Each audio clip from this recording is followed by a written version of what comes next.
Hari ini kita akan berbincang tentang apakah tanda-tanda awal kehamilan iaitu sekitar 2 minggu.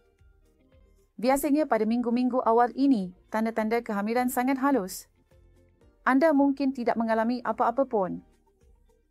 Apa sahaja yang anda alami sebelum ini semasa kitaran haid yang lepas, simptom-simptom seperti itu mungkin akan muncul seperti kekejangan ringan atau anda mungkin rasa sedikit loya atau mungkin muntah. Mungkin juga berlaku sedikit pendarahan implantasi. Ia hanya akan kelihatan seperti tumpukan darah sahaja.